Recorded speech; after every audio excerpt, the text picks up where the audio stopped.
terbaru di IDN App. Tonton live streaming kreator dan topik yang kamu suka, beri hadiah dan ngobrol dengan streamers favoritmu, bisa nonton sambil berkegiatan lain tanpa perlu langganan. Yuk download sekarang!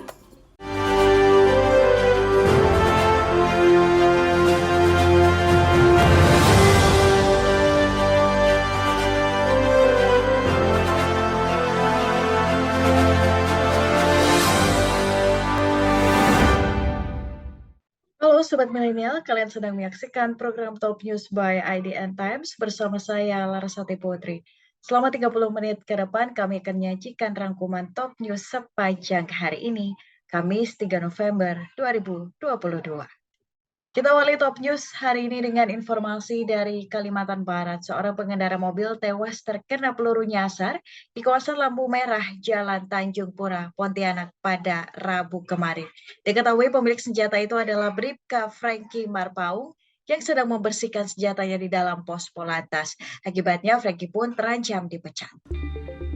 Seorang pengendara mobil bernama Suwardi tewas karena terkena peluru nyasar di kawasan lampu merah di Jalan Tanjung Pura, Kota Pontianak, Kalimantan Barat pada Rabu kemarin. Diketahui pemilik senjata itu adalah Bribka Franky Marpaung, anggota Polantas Polda Kalbar yang sedang membersihkan senjatanya di dalam pos Polantas di area tersebut. Kapolda Kalbar Irjen Pol Suryan Bodo Asmoro pun menyampaikan permohonan maafnya kepada keluarga korban.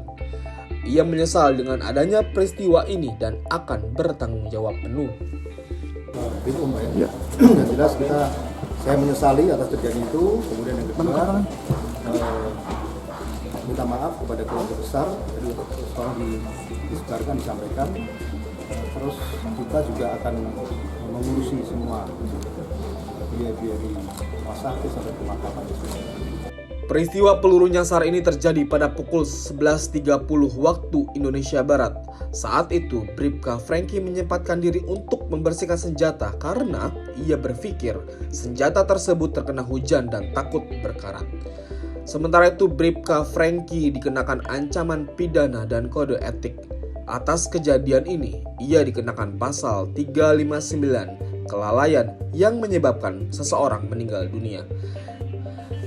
Kelalaian ini pun termasuk pelanggaran berat karena seharusnya pembersihan senjata hanya di gudang senjata atau lapangan tembak. Bribka Franky pun terancam pemberhentian tidak dengan hormat. Sementara itu, Ketus PSSI Muhammad Iriawan atau Iwan Bule akhirnya datang memenuhi panggilan penyidik Polda Jawa Timur atas pemeriksaan dirinya sebagai saksi dalam tragedi Kanjuruhan. Pemeriksaan ini pun akhirnya terlaksana setelah Iwan Bule meminta penundaan pemeriksaan pada Kamis 27 Oktober lalu. Iwan Bule datang bersama dua pengawalnya sekitar pukul 10:25 di Polda Jatim. Ia terlihat membawa sejumlah berkas di tangannya. Iwan Bule juga didampingi kuasa hukumnya, yakni Ahmad Riyad, yang datang beberapa menit sebelum Iwan Bule datang. Seharusnya ia diperiksa sebagai saksi tragedi Kanjuruhan pada Kamis 27 Oktober lalu bersamaan dengan pemeriksaan Panpel Arema FC. Masih terkait tragedi Kanjuruhan, hasil investigasi Komnas HAM menyimpulkan bahwa polisi menembakkan gas air mata di Stadion Kanjuruhan Malang, Jawa Timur pada 1 Oktober lalu sebanyak 45 kali. Gas air mata ini ditembakkan oleh Brimob dan juga Sabara Polri. Komisioner Komnas HAM BK Ulug Hapsara menyebutkan sebanyak 45 kali tembakan gas air mata dilakukan oleh polisi yang terdiri dari Brimob dan Sabara Polri. Senjata yang digunakan untuk menembakkan gas air mata pun setiap tembakannya bisa mengeluarkan 1 hingga 5 amunisi.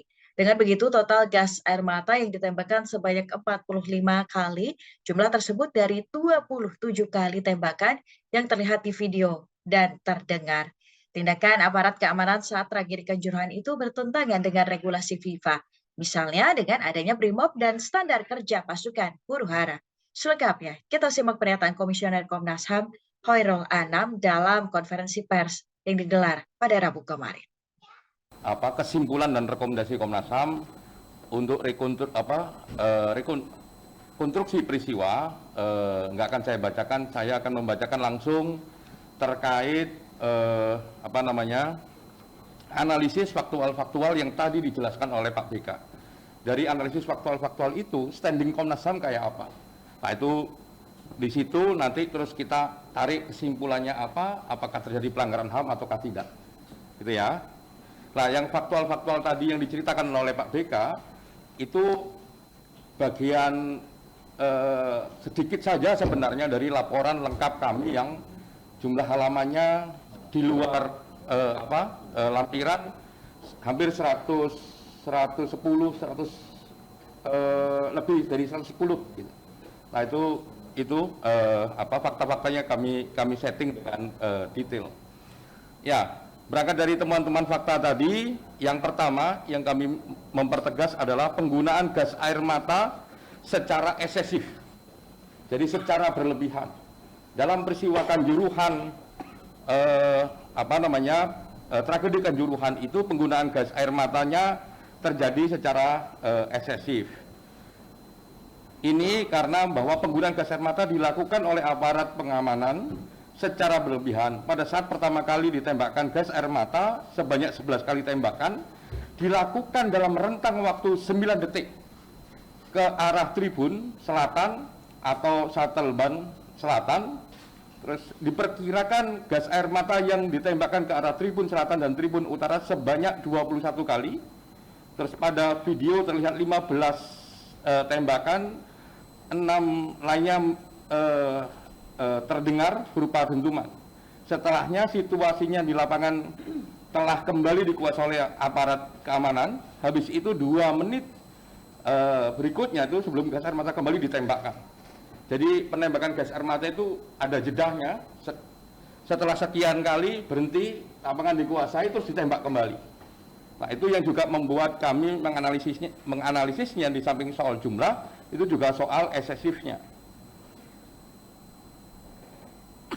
Oke, aparat kembali menembakkan gas air mata pada 22 jam 10.11 menit. Terus pada pukul 10.11 hingga jam 10 lebih 15 diperkirakan gas air mata ditembakkan 24 kali. Berdasarkan temuan total gas air mata yang ditembakkan dalam stadion pada peristiwa ini sebanyak 45 kali. 27 tembakan terlihat dalam video dan 18 lainnya hanya terdengar. Kalau kita lihat karakter senjata ya, yang karakter senjata itu sekali tembak ada yang keluar 2, ada yang keluar 4, ada yang keluar 5, atau karakter amunisinya setelah ditembakkan dia bisa pecah, flashball gitu, dia bisa pecah karena karakter senjatanya. Ada yang super flashballnya. Nah kalau 45 kali tembakan kita kira-kira 3 aja sekali tembakan amunisinya keluar, itu amunisinya bisa kurang lebih 135 kali. Tapi itu asumsi, ya, karena kita nggak bisa memastikan itu langsung karena angkanya satu dengan yang lain saling tidak konsisten. Coba punya umum. Nah, kami menganalisis video. Nah, ini analisis yang kami lakukan. Jadi kami menganalisis video sebanyak 233 video. Kita beralih ke sidang perintangan proses penyidikan kasus dugaan pembunuhan berencana Brigadir J. Jaksa penuntut umum pada Kejaksaan Negeri Jakarta Selatan meminta hakim untuk menolak nota keberatan atau eksepsi terdakwa Cak Putranto. Jaksa menyatakan dakwaan Cak Putranto sudah disusun sebagaimana ketentuan KUHP dan dapat dijadikan dasar. Jaksa juga meminta agar pemeriksaan perkara dilanjutkan dengan pemeriksaan perkara. Cak bersama dengan Ferdi Sambo, Hendra Kurniawan, Agus Nurpatria, Arif Rahman Arifin, Baikuni Wibowo, dan Irfan Wiyanto didakwa menghalangi penyidikan di kasus pembunuhan berencana Brigadir J. Ia berperan dengan menerima dan menguasai 3 DVR CCTV sekitar rumah Ferdi Sambo tanpa surat tugas maupun berita acara penyitaan. Ia juga menjalankan perintah Sambo untuk mengambil kembali DVR CCTV yang ada di Polres Jakarta Selatan. Cak juga menyalin dan melihat isi CCTV tersebut. Lalu ia meminta Baikuni untuk menyalin isi CCTV yang asli. Ia juga menonton isi rekaman CCTV yang asli bersama 3 orang lainnya, yakni Ridwan Soplanit, Arif Rahman Arifin, dan Baikuni Wibowo.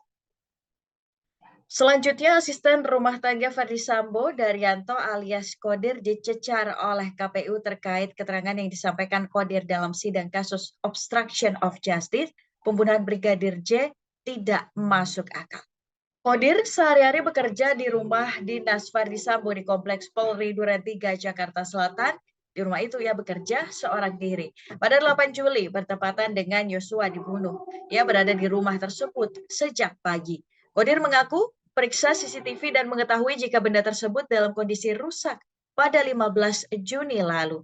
Ia mengatakan CCTV itu berada di kamar utama lantai 1, yakni kamar Ferdi Sambo, juga Putri Chandrawati. JPU sempat marah kala Kodir tertawa saat menjawab pertanyaan. JPU meminta Kodir untuk tidak berbohong dalam menyampaikan keterangan. Sebelumnya, saat sidang dengan terdakwa Irfan Widianto, ex-Kasat Reskrim Polres Jaksel, AKBP Ridwan Soplanit memastikan ada 2 CCTV di dalam rumah dinas Ferdi Sambo di Duren 3, Jakarta Selatan. Sementara itu, Kodir juga mengaku membersihkan darah Nofriansyah Yosua Huta Barat dengan menggunakan serokan. Ia membersihkan rumah dinas Duren 3 setelah diperintah seseorang. Setelah mendapat perintah itu, ia bergegas ke dalam rumah dan membersihkan TKP dari darah yang menggenang. Informasi berikutnya terkait pemberantasan korupsi. Komisi Pemberantasan Korupsi mengklaim masih terus mencari mantan caleg PDI Perjuangan yang kini masih menjadi buronan, yakni Harun Masiku. Lembaga anti rasuah ini pun menyebut sudah berhasil mengendus keberadaan Harun. Deputi Penindakan dan Eksekusi KPK, Karyoto, enggan menyebutkan informasi yang sudah didapat KPK mengenai Harun Masiku. Meski begitu, ia menjamin pencarian Harun tidak akan berhenti. Karyoto juga akan mendalami informasi tersebut untuk memastikan kebenarannya. Keberadaan Harun Masiku masih diketahui dari data yang disuguhkan sistem 124/7 yang digunakan Interpol, namun masih sangat minim. Sistem ini pun hanya memonitor perlintasan manusia, tapi datanya masih terbatas. Harun Masiku menjadi buronan KPK sejak Januari 2020 karena menyuap mantan Komisioner KPU Wahyu Setiawan untuk pergantian antar waktu dari anggota DPR RI terpilih Dapil Sumsel 1 Rizky Aprilia kepada Harun Masiku. Selain itu, suap itu pun untuk menggantikan anggota DPR PDIP terpilih yang meninggal dunia, Nazarudin Kemas. Wahyu Setiawan dan Agustiani Tio Fredelina pun didakwa menerima suap sebesar 600 juta rupiah. Selengkapnya kita simak pernyataan Deputi Penindakan dan Eksekusi KPK, Karyoto, berikut ini. Untuk masalah sistem baru tentang E24/7, kebetulan saya pernah menjabat di situ, jadi ini adalah semacam monitor yang dimiliki oleh jaringan Interpol, ya. Artinya itu apa? Interpol 24 itu 24 jam, 7 itu hari. Ini sebenarnya untuk mengetahui perlintasan saja. Hanya saja data-data ini kan sangat minim. Ya, tentunya memang kami juga tidak tinggal diam. Kami sudah ada info, hanya tinggal ya paling tidak kita mau cari pendukung-pendukung lain, apakah betul info itu layak dipercaya atau tidak. Jadi kami memang tidak tinggal diam. Sobat Milenial, jangan kemana-mana, Top News akan kembali dengan informasi pemerintah yang resmi mematikan siaran TV analog.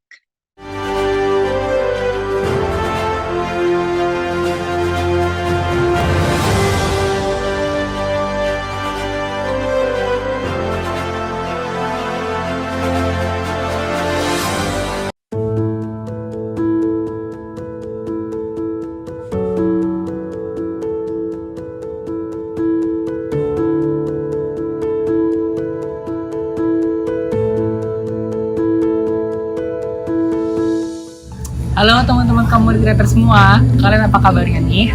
Nggak kerasa ternyata Indian Times Community udah menginjak usia yang ke-5 tahun. Terima kasih buat teman-teman writer yang udah setia menemani kami selama 5 tahun ini. Banyak banget pengalaman seru yang kita alami bareng-bareng, mulai dari nulis dan ngedit artikel, terus ada kompetisi nulis, bahkan sampai kemarin ada acara Indonesia Writers Festival 2021. Aku apresiasi banget semangat dan ide-ide gila kalian bikin artikel itu, keren banget. Tanpa kalian semua, Pastinya IDN Times Community nggak bisa sampai di sini loh. Terima kasih karena kalian sudah bersumbangsi dalam upaya mencerdaskan kehidupan bangsa melalui tulisan kalian. Tulisannya semakin berwarna karena kalian. Terima kasih untuk pertanyaan, keluh kesah, cerita yang dibagikan, saran, kritik, dan masukannya untuk IDN Times Community. Karena pesan dan kepedulian dari teman-teman ini juga lah IDN Times Community bisa sampai sejauh ini. Jadi kita bisa berbagi ilmu, terus bisa saling belajar. Jadi jangan mikir kalau komuter saja yang belajar, editor juga belajar banyak kok dari kalian. Jangan patah semangat saat tulisan kalian direvisi atau direject. Belajar menulis kadang memang butuh waktu yang tidak singkat. Ingat, what doesn't kill you makes you stronger. Kami harap teman-teman community writer semua masih terus berjalan bersama kami ke depannya. Teman-teman community writers IDN Times dimanapun kalian berada, tentu kita bersyukur bahwa kalian sudah menemani kami semuanya di IDN Times Writers selama 5 tahun terakhir. 2 tahun terakhir ini memang luar biasa berat, pandemi COVID. Mungkin di antara kita ada yang sangat sulit ya, tetapi saya tahu lewat menulis, menuangkan kreativitas, ini bisa menjadi salah satu upaya untuk tetap bersemangat bersama ya. Semoga kita bisa pulih bersama dan ternyata kreativitas dan tulisan-tulisan itu menginspirasi dan menemani pembaca dari IDN Times, khususnya community writers. Jadi mari kita bersyukur dan mari kita pulih bersama, pulih lebih kuat. Selamat ulang tahun ke-5 Untuk IDN Times Community. Let's create what matters.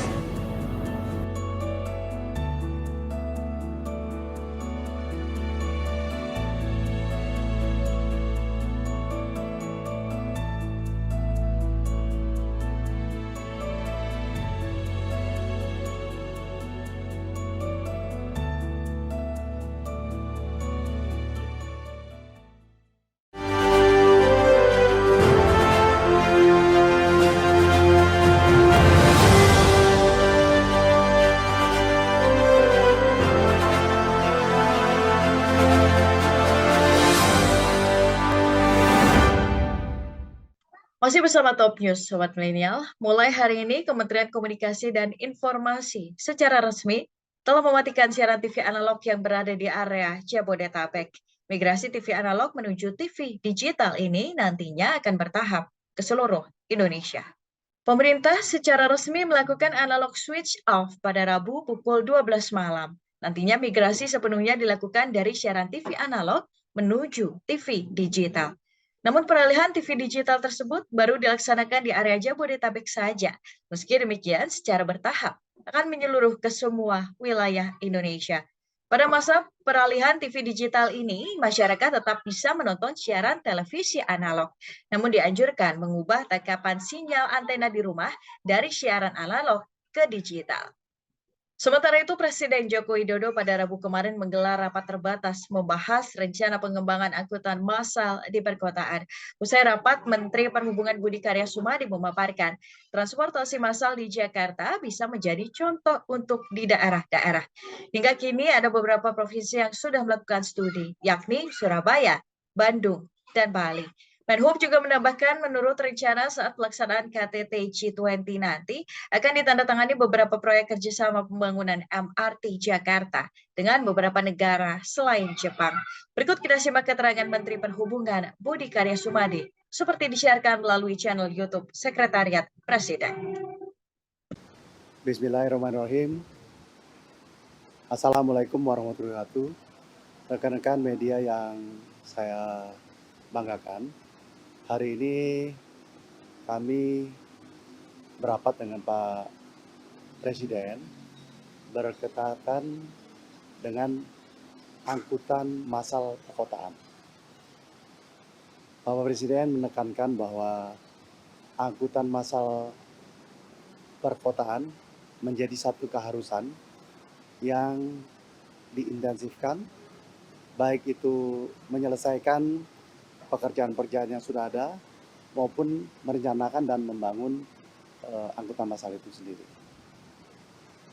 Dalam catatan bahwa kerugian secara kumulatif apabila angkutan massal itu tidak dilakukan, paling tidak terdapat kerugian 100 triliun dalam masa 1 tahun.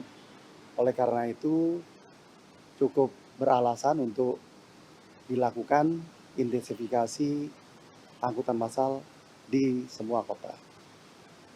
Bahwa satu angkutan massal itu dibutuhkan percontohan, DKI adalah satu kota yang paling representatif untuk digunakan sebagai contoh, karena di sini sudah ada MRT, sudah ada LRT nanti ditambah, nanti ada BRT, dan ini menjadi suatu modal bagi Jakarta dan bagi kota-kota yang lain. Apa yang dikemukakan tadi, kita memang melihat bahwa pengelolaan daripada perkereta-apian seyogyanya dikelola oleh satu kelembagaan, hingga tidak ada suatu tumpang tindih berkaitan dengan policy. Nanti akan dibicarakan tentang bersatunya atau mergernya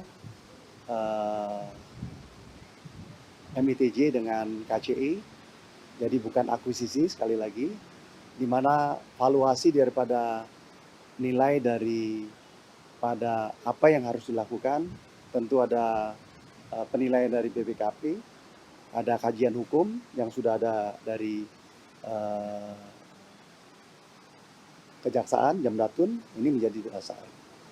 Satu yang menjadi stressing dari Pak Presiden juga, agar pemerintah daerah memikirkan feeder-feeder bagi angkutan massal itu. Sebagai contoh, katakanlah nanti akan ada satu kegiatan LRT Jabodebek yang ada, maka wajib bagi Pemda Bekasi, Pemda Bogor, dan Pemda DKI untuk meneruskan feeder-feeder, baik itu berupa bus atau angkutan-angkutan lain-lain yang berupa first mile dan last mile. Karena itu tidak boleh ada satu kegiatan yang sejajar, karena sejajar itu akan mengeliminasi jumlah penumpang yang ada di situ. Nah, tadi sudah disepakati bahwa Pemda, baik Pemda Jakarta maupun Pemda Sumsel, akan mendukung adanya feeder ke titik-titik perjumpaan yang namanya stasiun. MRT menjadi suatu hal yang penting, oleh karenanya kami laporkan bahwa tadi pagi saya sempat lapor Pak Presiden bahwa MRT itu tahap 1, 2, 3, bahkan 4 sudah direncanakan. Tahap 1 itu sampai ke kota, tahap 2 dari kota ke Ancol, tahap 3 itu yaitu East West, dan tahap 4 itu dari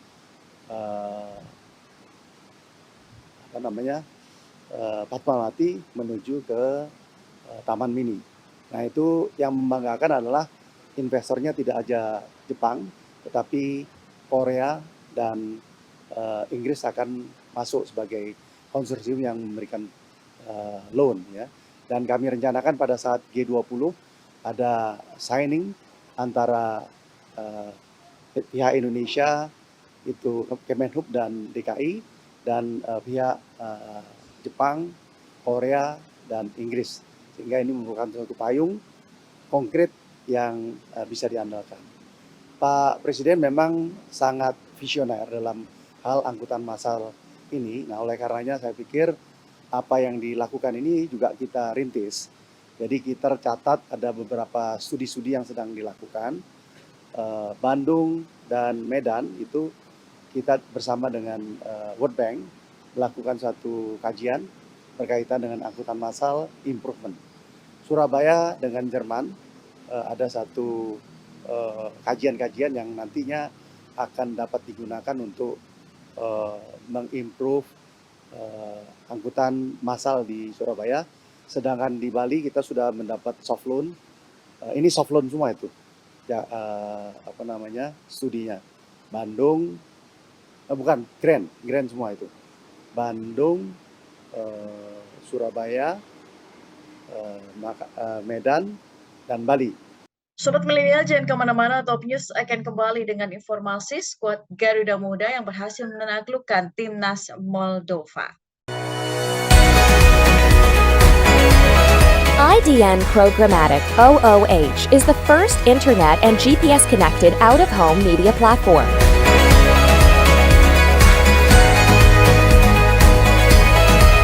Creating public-private partnership with the city we operate in, we utilize taxis and ride-sharing vehicles for distribution and scale.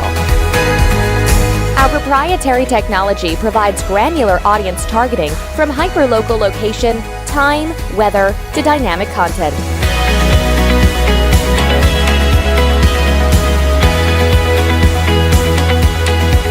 We bridge your digital life to real life.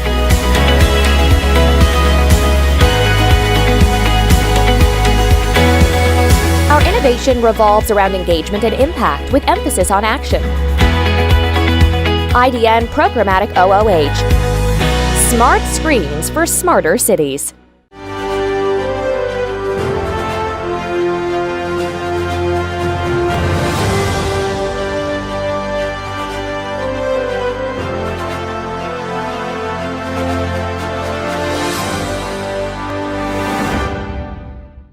Wakil Presiden Ma'ruf Amin yang sedang melakukan lawatan ke Timur Tengah bertemu dengan Presiden Uni Emirat Arab Mohammed bin Zayed Al Nahyan atau yang dikenal dengan Pangeran MBZ di Istana Abu Dhabi. Dalam pertemuan ini, kedua negara sepakat meningkatkan kerjasama bilateral baik di bidang ekonomi, pendidikan, juga agama. Di pertemuan tersebut, Wapres Ma'ruf Amin menyampaikan pesan Presiden Uni Emirat Arab agar Indonesia bisa menjaga agama Islam. Berikut kita simak pernyataan Wakil Presiden Ma'ruf Amin seperti disiarkan di channel YouTube Sekretariat Wakil Presiden. Beliau juga mengajak bersama tentang masalah menjaga agama Islam karena selama ini banyak disalahpahamkan.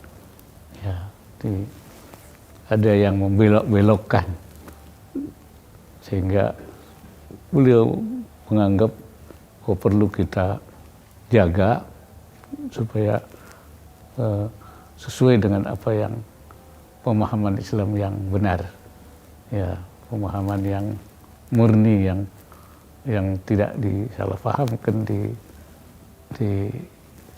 dirubah menjadi, ya tentu tidak ada radikalisme atau apa yang lain-lain juga, artinya dijagalah istilah beliau, jangan ada pembejakan terhadap ajaran Islam ini. Jadi saya menganggap bahwa kita sepaham, kita memang Indonesia sedang mengawal itu, menjadikan Islam yang moderat sebagai mainstream di Indonesia. Dan ini ingin kita jadikan sebagai juga cara berpikir bersama secara global. Jadi karena itu ada pandangan-pandangan yang sama antara kita Indonesia, saya bilang, dengan yang mulia Presiden Emirat. Kita beralih ke informasi selanjutnya. Skuad Timnas Indonesia U20 berhasil mengalahkan 3-1 atas Timnas Moldova di Stadion Manavgat Atatürk, Turki pada Selasa kemarin. Meski mengunci kemenangan pada laga pertandingan uji coba tersebut, skuad Garuda harus terima kenyataan dalam pertandingan tersebut dipenuhi catatan oleh pelatih Sinteyong. Meski anak didiknya telah menuntaskan permainan dengan baik, namun menurut Sinteyong, penyelesaian akhir pemain di depan gawang menjadi catatan penting yang perlu ditingkatkan. Berikut kita simak pernyataan langsung yang disampaikan oleh pelatih Timnas Indonesia, Sinteyong. Coach, komentar tentang pertandingan hari ini. 오늘 경기 소감 부탁드리겠습니다. 오늘 경기 소감 일단 우리 선수들이 이겨서 축하드리고 일단 전반에는 좀 집중력이 떨어지는 부분 오늘 우리가 경기장 오면서 뭐 비자 문제, 그다음에 차량 문제 이런 모든 문제 때문에 사실 집중이 잘 안 되는데 그런 부분을 잘 극복하고 후반전에 경기력이 살아나서 이긴 것에 대해서는 선수들이 고생했다고 얘기해주고 싶습니다. Komentar pertandingan hari ini, pertama-tama Coach Shin mengucapkan selamat ya kepada para pemain. Walaupun memang babak pertama fokus para pemain agak menurun. Memang ada banyak masalah juga untuk hari ini ya, maksudnya ada masalah bus juga tadi, transportasi sama visa juga. Jadi tetapi ya tetap para pemain bisa melawan itu di babak kedua itu menunjukkan yang terbaik performanya. Dan ingin bicara kepada para pemain bahwa terima kasih ya baik dalam kerja keras para pemain. 오케이. Apakah ada evaluasi dari pertandingan hari ini? 오늘 경기를 보시고 좀 고쳐야 될 점이 있다고 생각되시는 부분은? 뭐 경기를 하면 매일매일 고쳐야 할 부분은 많지. 그렇지만 오늘 우리가 문전 앞에서 좀 더 집중력 있게 골 결정을 해야 되고, 수비 라인에서는 우리가 좀 차분하게 기다릴 줄 아는 수비. 너무 한 번에 확 먹어서 한 번에 상대한테 좋은 기회를 주는 것보다도 내가 늦었다 싶으면 기다릴 줄 아는 이런 수비, 지능적인 플레이, 이런 걸 좀 더 우리가 배워야 된다 생각합니다. Memang setiap pertandingan ada aja ya, maksudnya banyak sekali harus dievaluasi. Tetapi khususnya finishing di depan gawang ya. Informasi tadi menutup perjumpaan kita hari ini, Sobat Milenial. Terima kasih sudah menyaksikan Top News. Ikuti terus perkembangan berita-berita terbaru hanya di IDN Times. Saksikan terus Top News by IDN Times setiap Senin hingga Jumat pukul 18.30 waktu Indonesia Barat. Dan jangan lupa untuk mendownload IDN App. Salam Sati Putri bersama tim yang bertugas mengucapkan terima kasih. Terus patuhi protokol kesehatan dan sampai jumpa.